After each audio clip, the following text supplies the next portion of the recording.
न संघर्ष न तकलीफ तो क्या मजा है जीने में। न संघर्ष न तकलीफ तो क्या मजा है जीने में। बड़े बड़े तूफान थम जाते हैं जब आग लगी हो सीने में। आदाब, नमस्कार, सत श्री अकाल दोस्तों, दिस इज आरजे अमायका और आप सुन रहे हैं दी अमायका शो। जब कुछ ना हो छुपाने को तो बहुत कुछ होता है दुनिया को दिखाने को।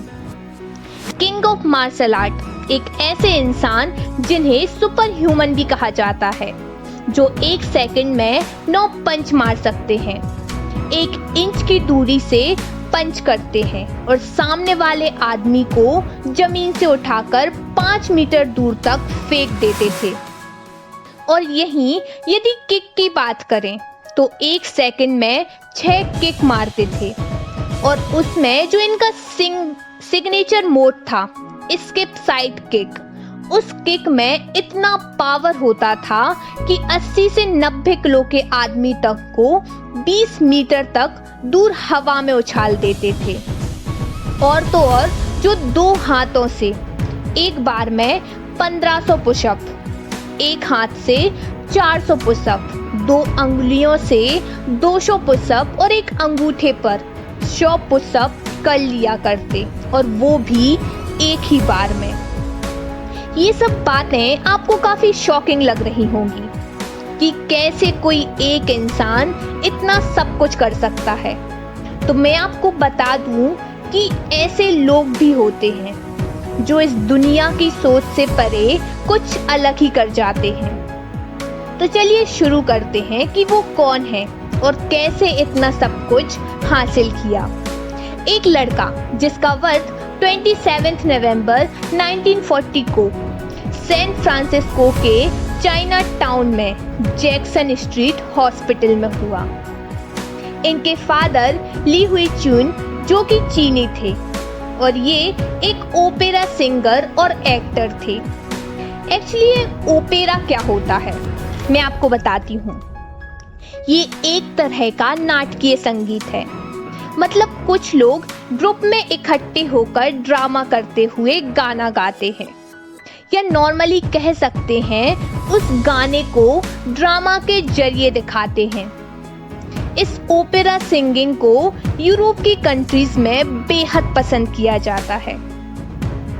इनकी माँ कैथोलिक थी जो एक हाउसवाइफ थी। इनके पैदा होने के बाद इनके फादर अपने पूरे परिवार को लेकर सैन फ्रांसिस्को से अपने जन्म स्थान हांगकांग वापस आ गए।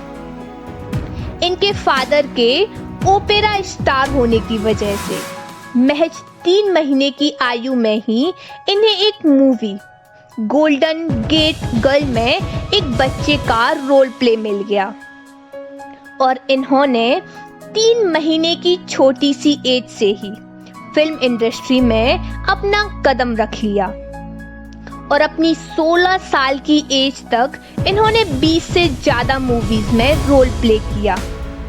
अब तक तो इनके पेरेंट्स को शायद यकीन हो गया था कि मेरा बेटा एक एक्टर ही बनेगा, पर किसी को ये नहीं पता था कि उनकी किस्मत तो कुछ और ही चाहती है।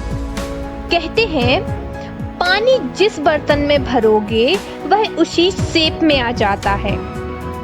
यदि आप उसे एक गिलास में डालोगे तो वह गिलास में समा जाएगा, एक कप में डालोगे तो वह एक कप के शेप में आ जाएगा। इसी तरह बच्चे को भी आप जैसे माहौल में पालोगे उसका असर उसी के जैसा दिखता है। वह छोटा सा बच्चा मेंटली उसी शेप में ढल जाता है। इनकी लाइफ में भी कुछ ऐसा ही हुआ जिसने इनकी फील्ड ही चेंज कर दी।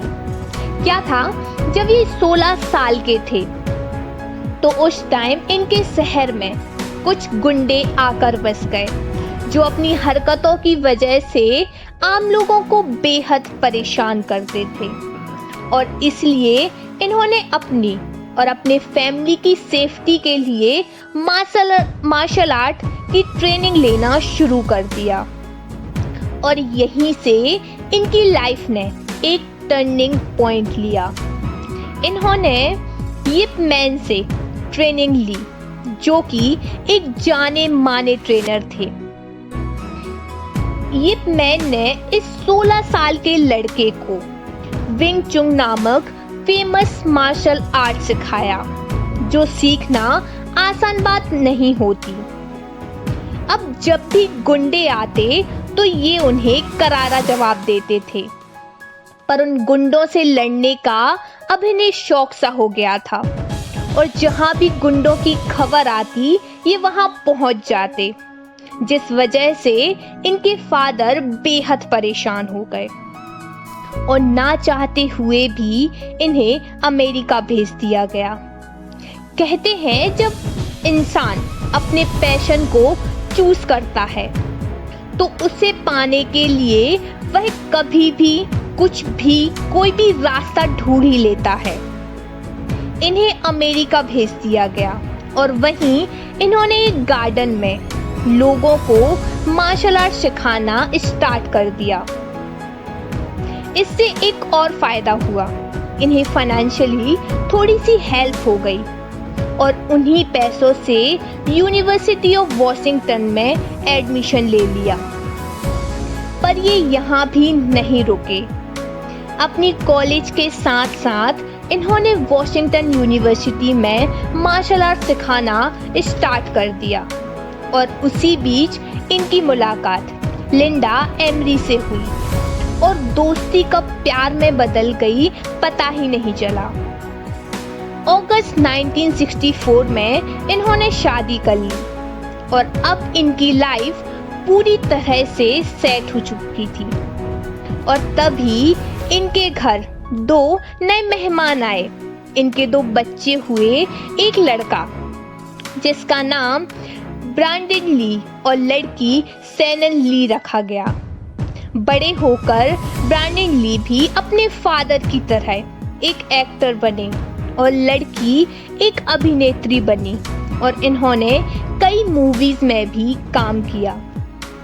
लेकिन 1993 में एक मूवी द क्रो की शूटिंग के टाइम पर गलती से उनके लड़के ब्रैंडन ली को बंदूक की गोली लग गई, जिससे ऑन द स्पॉट उनकी डेथ हो गई। इस बात से इन्हें बहुत बड़ा झटका लगा, पर अपने बेटे की मौत के बाद भी खुद को और अपनी फैमिली को संभालते हुए जिंदगी से समझौता कर लिया। क्योंकि कहते हैं ना, किसी भी सिचुएशन से आपको तब तक कोई नहीं निकाल सकता जब तक आप खुद उस सिचुएशन से बाहर ना आना चाहो। क्योंकि कोई भी आपको बाहर से तो मोटिवेट कर सकता है, लेकिन अंदर से किसी काम को करने की चाहत आपको खुद ही लानी पड़ेगी। और जब तक आप नहीं चाहोगे तो कोई कुछ नहीं कर सकता। 1969 में लॉस एंजल्स के चाइना टाउन में मार्शल आर्ट सिखाने लगे और इसलिए इन्होंने एक ट्रेनिंग सेंटर भी खोल लिया। इनकी पहली बड़ी मूवी 1971 में आई। मूवी का नाम था द बिग बॉस, जो कि एक चाइनीज मूवी थी। और देखते ही देखते उन्होंने कई ऐसी मूवीज की जिससे कि वो पूरी दुनिया में फेमस हो गए। क्या आप जानते ये कौन है? King of martial art, the one and only Bruce Lee. इनका पूरा नाम जन फन ली था। इनकी किक की स्पीड इतनी तेज होती थी कि फिल्म की शूटिंग के बाद उनके फाइटिंग सीन को स्लो करना पड़ता था, ताकि लोगों को देखकर यह ना लगे कि ये नकली एक्टिंग कर रहे हैं। इनकी डेथ 32 वर्ष की छोटी एज में हो गई थी, लेकिन इतनी छोटी सी एज में भी इन्होंने एक ऐसा वर्ल्ड रिकॉर्ड बना दिया जो आज तक कोई नहीं तोड़ सका। ब्रूस ली कहते थे कि अपना थिंकिंग टाइम और डूइंग टाइम, इन दोनों टाइम को बैलेंस करके रखो। सिर्फ सोचते रहोगे और कुछ करोगे नहीं तो इससे कोई फायदा नहीं है। और सिर्फ करते जाओगे और सोचोगे नहीं, ये भी किसी काम का नहीं है। दोनों टाइम को मैनेज करो तो ही प्रोडक्टिविटी बढ़ेगी, जिससे कि काम कम एफर्ट से अंदर हो जाएंगे और रिजल्ट भी ज्यादा मिलेंगे। इसी के साथ मैं आपसे अलविदा लेती हूँ। खुश रहिए, अपना ख्याल रखिए और फिर मिलती हूँ किसी नेक्स्ट स्टोरी के साथ। शुक्रिया।